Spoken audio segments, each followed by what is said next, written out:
আসসালামু আলাইকুম রহমতুল্লাহ বরকাতুহু। তে বন্ধুগণ, আশা করি আল্লাহ পাকের রহমতে সকলেই সহি সালামত আছেন।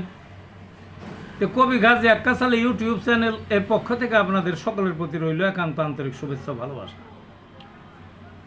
তে বন্ধুগণ, এখন আপনাদের সামনে এই ফুটবলকে নিয়ে আর একটা কবিতাটা পাঠ করবার চেষ্টা করব। কবিতাটার নাম হলো বলের গর্ববোধ লাথি খাওয়ার মধ্যে। বুঝলেন না?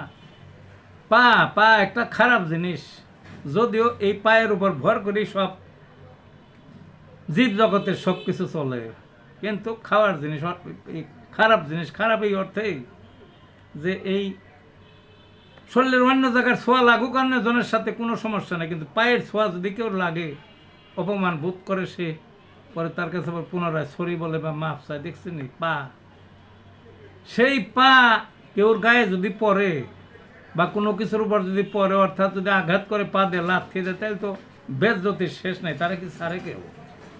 কেউ ছাড়বে না। কিন্তু বল এমন একটা জিনিস, তার জীবনটাই শুধু লাথি খাওয়া। এত লাথি খেয়েই সে গর্বিত, তার গর্ববোধ। মানে যত বেশি লাথি খাবে বলে তত তার গর্ববোধ। এই একটা ব্যতিক্রম জিনিস, বুঝলেন না? তো এই কবিতাটার মধ্যেই আপনাদের একটা ধারণা হবে, কারণ এগুলো তো কেউ ধারণা করে না।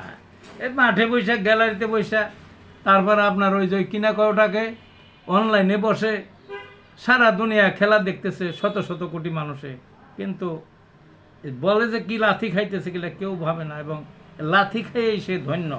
যা হোক, কবিতাটা আসা যাক। বলের গর্ববোধ লাথি খাওয়ার মধ্যেই। বলেরও ভাই গর্ববোধ, এত লাথি খেয়ে জীবনটা তার লাথি খাওয়া, সকল ব্যথা ভুলে। দুঃখ নাই আজীবনকাল, কষ্ট গেছে ভুলে। যত খায় বেশি লাথি, সুনাম তত বাড়ে। লাথি খাইছে ম্যারাডোনার, পেলের লাথি আগে, রোনালদিনহোর পায়ের ছোঁয়ায় সম্মান গেছে বেড়ে। দেখছেন নি কাটা? অন্য কেহ লাথি খেলে সম্মান হারায় কেঁদে। বলের ক্ষেত্রে ভিন্ন চিত্র, লাথি উপর তোলে। যতই লাথি ততই ইজ্জত, ইজ্জত লাথি খেয়ে। লাথি খেয়ে জীবন কাটলো, সম্মান বাড়লো তাতে। লাথি মারা পেশা তাদের, টাকা বস্তা ভরে। যার যত লাথি বেশি, কাছে টানছে তারে। দেখছেন নি? লাথি খেয়ে ফুটবল ধন্য মানব হৃদয় জুড়ে। কাজেই আপনারা এই ফুটবলের পক্ষে, ফুটবলের প্রতি করুণা করে একটা লাইক শেয়ার, এটা তো অবশ্যই আশা করতে পারি। ভালো থাকুন বন্ধুগণ।